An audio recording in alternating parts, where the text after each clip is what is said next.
Welcome back on the Piracy Watch. You're still with me, Attorney Sarah Jane Sugitan, and this morning we are talking about intellectual property rights over the internet.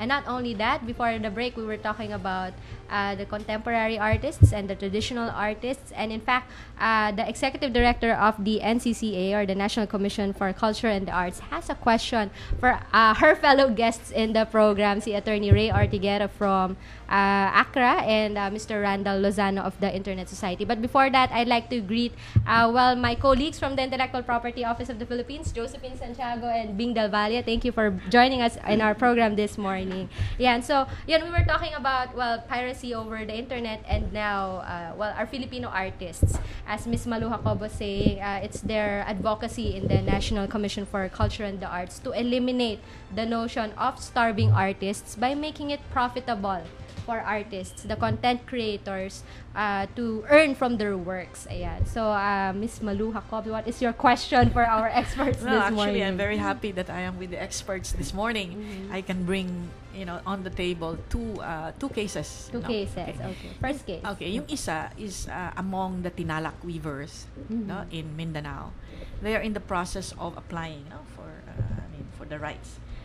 I wonder how we can help them, because it really seems that it is the creator who is always at the losing end, di ba? They're not being given the proper, the profits that should go to them, and therefore they lose the chance to uplift themselves economically. And this is the chance to do it, kasi these are all cultural products that we are talking of, di ba? When we talk about Tinalak weavers, we mean clothing. indigenous. Yung clothing. So, isa yon. This is now on the table sa IPO. Yan. Tapos yung isa is the, I don't know if you're familiar with the sui generis.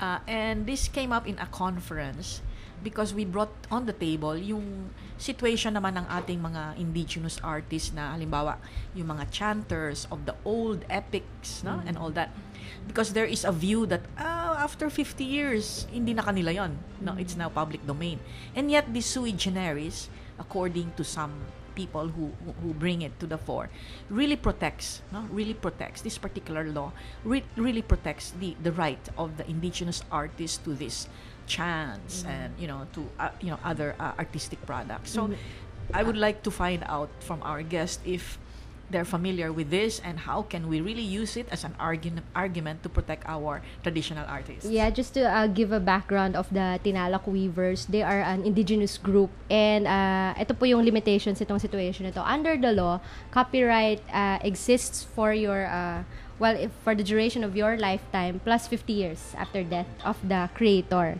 And so may limitation po, may expiration date ang copyright. We now return to Piracy Watch on DZRJ 810 AM, the voice of the Philippines. Here's your host, Sarah Jane Sugitan. Welcome back, everybody, on the Piracy Watch. You're still with me, Attorney Sarah Jane Sugitan, and you are on the Voice of the Philippines, DZRJ 810 AM. We are on Facebook. Please like us, facebook.com/DZRJ 810 AM. And we're also having a live stream, simultaneous telecast over the website. It's www.ustream.tv/channel/DZRJ 810 AM. This morning, we're talking about the internet, of course, piracy, and Filipino artists.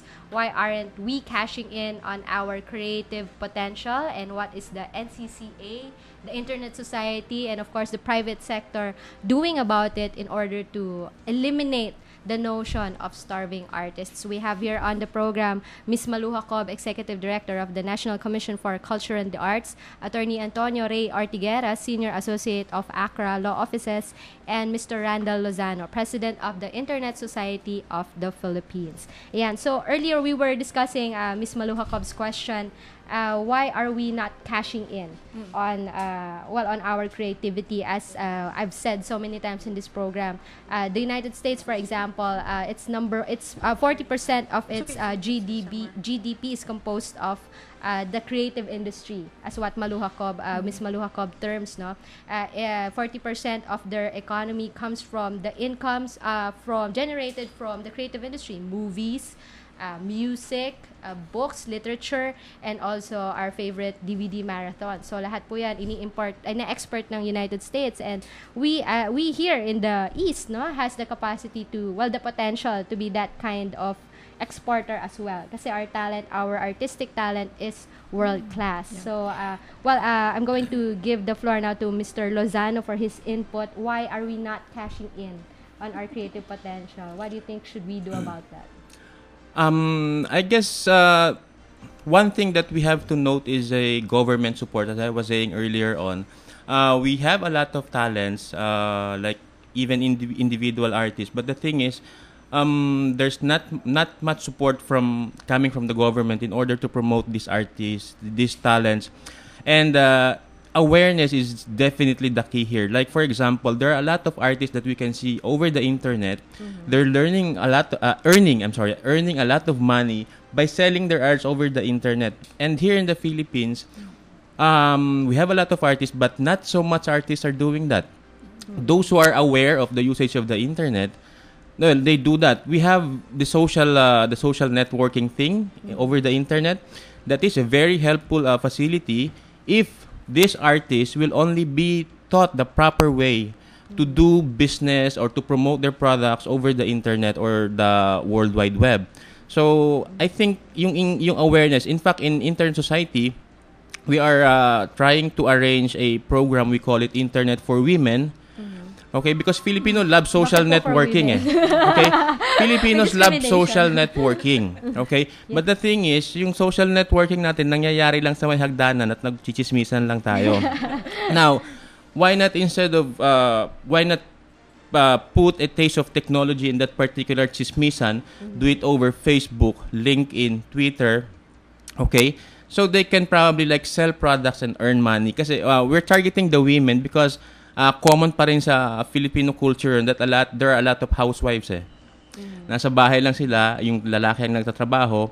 Now, if they have an internet access, if they have a PC at home, then they can use that to earn extra money to support the family and keeps the economy revolving in the Philippines. Yes, so, malaki yung force ng women. That's why we're looking at Internet for Women. Kung marami po kayong idle time at home, cash that in. No? Make money out of your idle time. All you need is internet access, as you're saying. Yes. And, that entrepreneurial spirit to sell. We just have to teach them. We just have to teach them. In addition to what Attorney Trey Ortiguera was saying earlier, first of all, in order for you to sell, you have to be aware of what rights can you bargain. What rights do you have? How can you manage it so that hindi ka talo at the end of the negotiation. Yan. So, Ms. Malukab, you have another... I believe in what he said, and I think we should really pursue it at NCCA because there's an offer from the OST to really make use of technology, of the internet in marketing. So, maganda yun, no? Pero may sinabi kanina si Attorney Ortiguera, and I really loved what he said about the intellectual property rights as rights for the copyright or intellectual property or copyright in particular was created for the benefit of the artist because the idea is that by helping the artist you're helping the society in general.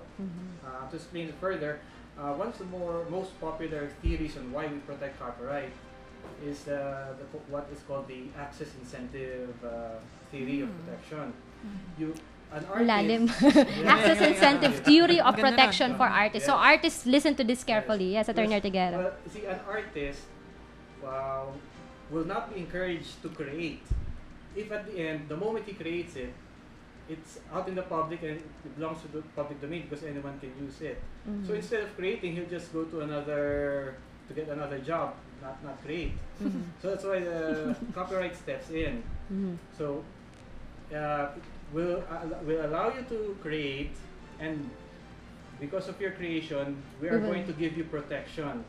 So you are going to be able to benefit from your creation for a limited period of time. We will reward you We will for reward that you, yes. creativity. So that is the incentive part on the creator. On the creator. So copyright gives the creator an incentive. An incentive. Okay. Sabi nga po ni Miss Mitch Valdez last week, kung hindi nyo kami susuportahan, magiging accountant kaming lahat. And that's a threat, ano po? So, we'll pause for a short news update from Jojo Sikat.